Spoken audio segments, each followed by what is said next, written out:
Hi, I'm Steve Lehman. I'm a saxophonist and composer, and we're at the Computer Music Center at Columbia University in New York City, and this is where I do a lot of composing and get a lot of work done.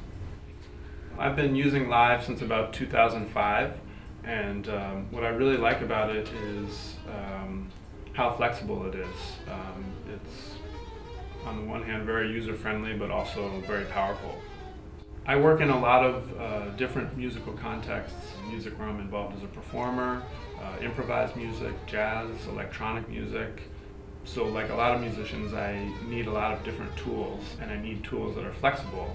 And that's a big part of what's made Live such an indispensable tool for my work in a lot of different musical settings. And in particular, I tend to use it a lot in collaboration with other computer music applications. It works very seamlessly with other programs, partly because it's laid out in a very clear way, and also because it's so robust in so many different settings.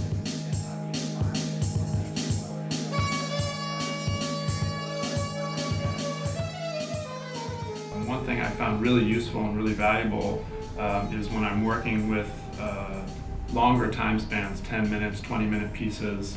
I often start with a notation program like Finale or Sibelius that's closer to music paper to work out certain things, and will then save that file as a MIDI format and drag it into Ableton, and it's basically instantly able at that point to be coupled with various audio effects and MIDI manipulations.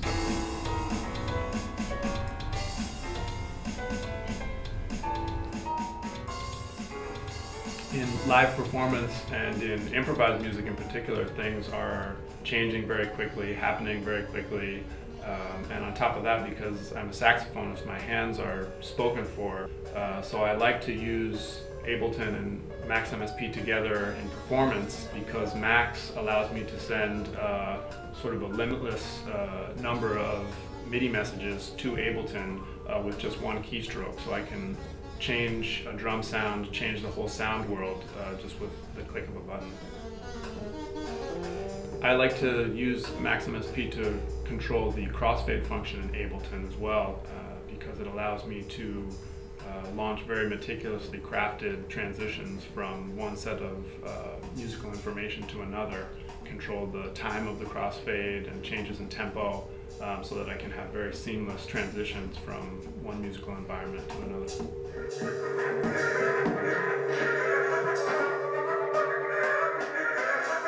great about Live is that there's a whole range of options. If you want to build your audio effects from the ground up, you can do that.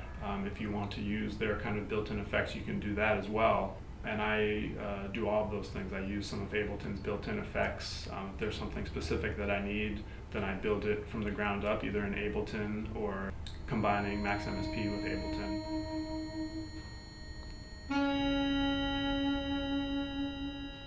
Ableton's really great also for working with other musicians and collaborating with other electronic music artists as well. I just did a concert with Craig Taborn where we were sending information back and forth between our computers, and it worked flawlessly.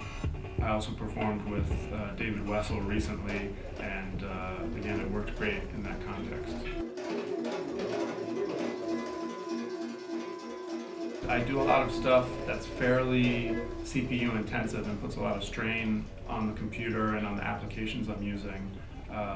But everything about Ableton is structured to be super resilient no matter what occurs. And that's basically a quality that makes music and improvised music work really well in any setting.